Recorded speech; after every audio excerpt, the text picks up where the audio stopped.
Hi, welcome to Poetry Acts. I'm Mark, poet with guitar from Washington, D.C. And tonight, and every week at this time, myself and my distinguished panel of poets will react to a poem, a famous one, an unknown one of yours we've not seen or know what the poem is. And well, here's Marissa to tell you a little more. Welcome, everybody. Hello, my incredible poet friends. My name is Marissa. I'm a poet from Albuquerque, New Mexico. Don't forget to comment in the chat, ask questions. We love interacting with you. Lawin. Hi, I'm Lawin from the Philippines, and I'm on the road.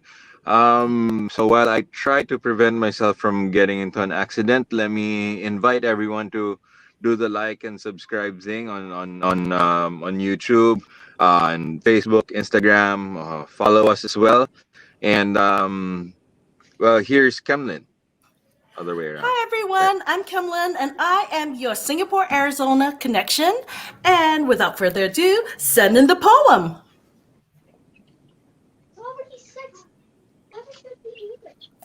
To see you, know your voice, recognize you when you first come round the corner, sense your scent when I come into a room you've just left, know the lift of your heel, the glide of your foot, become familiar with the way you purse your lips, then let them part, just the slightest bit.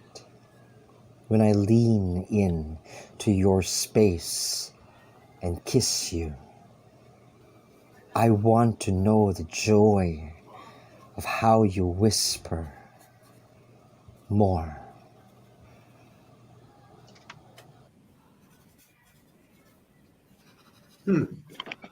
I think Marisha should start with this one.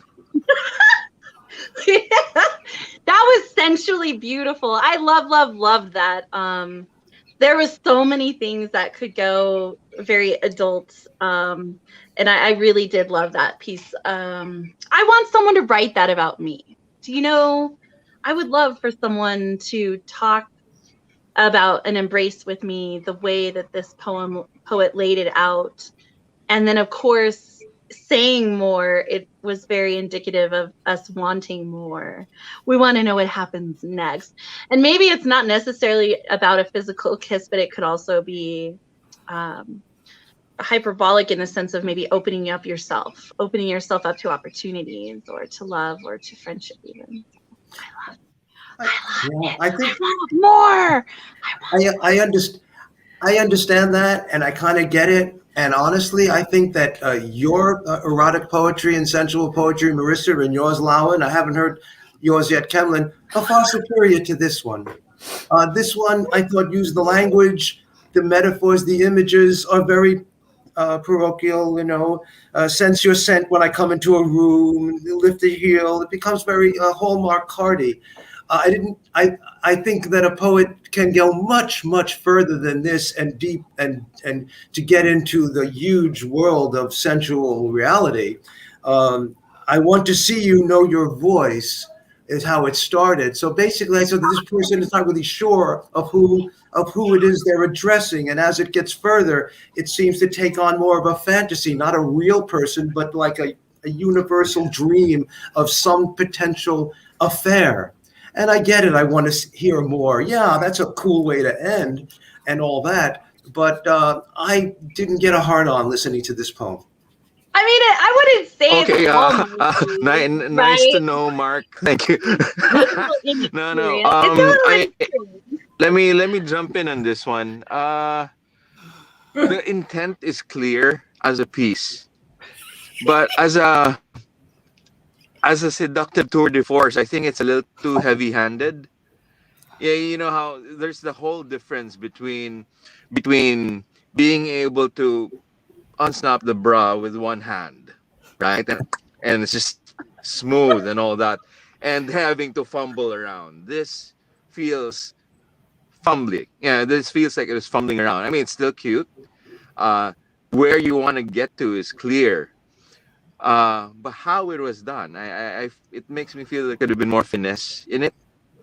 Yeah, I I would felt have found it sexier if it had more finesse. Yeah, I felt the reader did a great job in bringing out the most possibility from the poem. That's for sure. Yeah. Yeah. Okay, well, I'm sorry. Now, I was going to show you my reaction. So I really glommed on the feet. I don't know. Maybe it's a foot fetish. I don't know. I Wow, think that's like it's interesting, Kenlin. yeah, and I kept writing more because I think I agree with what you guys said about it feels very school. I giggle. I'm a giggler because I'm someone that's I'm like I'm supposed to be a good girl, and good girls don't talk about sex and stuff like that. And so when I came across that poem first, I just started to giggle because I'm not used to that. And so the poem was very good for newbies, entry level poetry erotica. It's safe. I mean, as much as safe sex can be. But I think as poets, we want more sensuality. Don't just talk about sense and senses. Give it to me, glide. I love the word glide. But instead of lean, give me something more slippery and slimy and okay. I'm just Oh my not God, giggling. Kenlin! Oh, sorry. I No, love it. I think He's like, here's the right, give me thing. more. Here's the thing. Different words. One of the main tools of poetry is defamiliarization, right? This Mhm. feels too overtly a seduction. It's like, hey, look, I'm a sex poem, you know, I and think it that was really reduces the inexperienced, sexiness of right? it. And it definitely goes to call out maybe the insecurities of the poet, not just the inexperience of the poet, but perhaps the insecurities. Like, when you write something and you're not sure if people are going to like it, and so you write it to the masses, or you write it to an audience, and sometimes that's you censor yourself when you're dealing with issues you have trauma around, whether it's generational trauma or otherwise, that things society says we can't talk about sex or we shouldn't talk about erotica. So when you try to write an erotic poem to just say you did it, or to like get your feet wet, or just to gain some experience, I think he was holding back because I don't know very many men. I mean, this was a Oh, male but you're poet. judging. You're judging. You're saying it's a he. I just asked, was this a male poet? Right? I was assuming, right? I wasn't, but that's why I was asking for clarification. But regardless of if it was a man or a woman, I think a woman would have been a lot more honest on the page. And that's not a sexist thing. That's just an observation thing, because I've known a lot of women poets who are honest about sex on the page.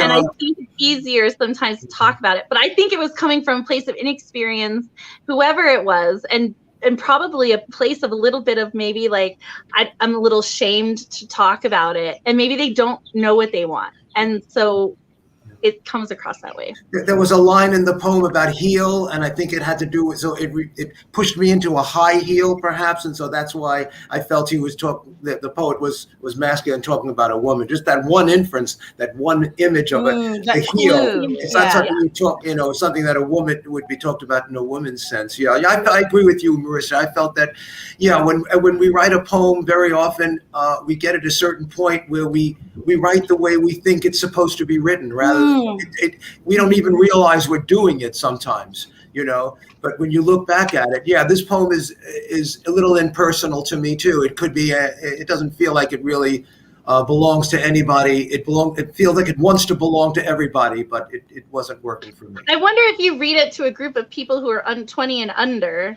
how their opinion would be versus people who are like maybe 40 and over, or 70 and over. Yeah, right. Yeah. But I think I love this poem for this reason. I think it opened up a really good conversation.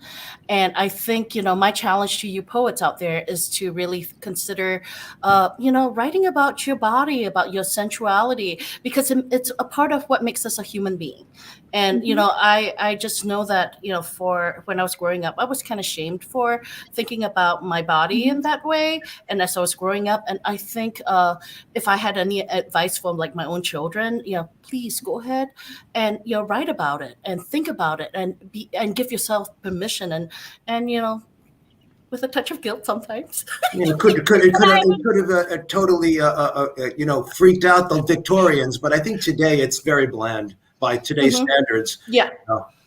And it doesn't, on the flip side, when Mark says it's very bland, okay, like I want to clarify that we are not looking for a Red Room of Pain type of eroticism to be incredibly raunchy, okay? You do not have to write raunchy to write well, right? And so there's a spectrum of erotica, and I have written from the PG to the X on the spectrum of erotica, and it can be beautiful and it all has its place. So just because it doesn't have a lot of cuss words or it doesn't talk about explicit material, that is not why we're finding fault with this poem. I just wanted to clear that up. Agreed. Very much agreed, yeah. Lawan, did you have something? Oh, you were raising your hand. I was like, what's he doing? He's like, wait a minute. I'd be curious if any of the people watching or soon to be watching, we'd love to hear, comments about this as well, about what we're saying and how you feel about this poem. I think would be very interesting, because everybody's going to take this poem a little bit differently. Some people might be, just go wow to it, and like they haven't experienced an erotic poem before, and other people would not, I suppose. It depends on a lot of different experiences. But the poem itself didn't, the music of the poem, didn't use too many. It used a couple of devices, but it really didn't have an inner music. I like devices, Mark. I like devices. I mean, as far as that goes, Lawan didn't even as far smile. as the no, Marissa, I mean, what would you recommend to the audience by way of what's the ultimate erotica starter pack? I would say pick a part on your body that you really love, and write a poem to the part of your body you really love, because it's going to be, number one, a self-love thing, and it's going to be self-affirming through something positive about your body, right? You got to start with self-love. You got to start with loving on yourself somewhere on your body first. And then I would start tapping into I want this, I want that, not the I don't wants, but the I wants, and start thinking about what do you want from a partner or yourself. You could be asexual, and then so you could say, what is it that you would need for fulfillment, and start thinking about that, and make it okay to talk about pleasure. That it doesn't have to be physical pleasure. It can be emotional pleasure. It could be intellectual pleasure. What do you need for pleasure? Erotica doesn't have to be always about the body all the time. So start with self-love, figure out what you want, talk to your friends, find someone safe to open up and talk about sex with. It's okay to talk about sex. It's like special cases. Can we please talk about sex? She has this incredible poem, Lacan. We ought to feature it on here. Special cases. Can we talk about sex? And it's a very, it's like a mom talking to you about sex. So if you've never had the conversation, find an adult that you trust to talk to you about that. To begin starting that conversation with yourself, and then write about it. But you don't have to share it with anyone. It's a safe space. Just write about. Write. To me, it's about finding the rawness and the naturalness of desire and lust and all of that define us. It's looking deep into that and really feeling it. Anyway. I'm having fun associating. In other words, really you don't have to be too things. conscious about using a device. Yeah. But you can if you want. There's YouTube videos, I'm sure, somewhere, right? You can if you want. Mm-hmm. It's been a lot. It's been a fun show. Thank you, everyone. Right now, we would like to invite Lacan to tell us who the poet is. Who's our mystery poet? All right. The poet's name is. Wait. Actually, why am I losing the name? Okay. Jalal. His name is Jalal ad-Din Muhammad Balkhi, and he is considered as the most popular poet in history because he's known as a Rumi. Wow. And what year was this poem written? This was in the 1500s. Oh, yeah. Yeah. That is It awesome. does feel 1500s. But we have not come, like, we're not like Star Wars ahead of that. Okay, we still read it and understand it, and it still touches our heartstrings. 500 years later. So I was like, wait a minute. Yes. So definitely keep writing. This is legacy work Keep that we're writing. doing. Right. All right. So we're getting to the end of our show, right, guys? And so if no one else has anything else to contribute, I'd like to invite our audience to like, share, subscribe to us on all of the platforms: Facebook, IG, Twitter, YouTube. Don't forget Poets Lighthouse tomorrow night, 3 a.m. London time. We're going to have Bottoms Up, I believe, later today. And remember, as we react to poems, we hope that you take action with your pen so that maybe one day we'll be reading your poem. Good night, everybody! Thanks, everyone.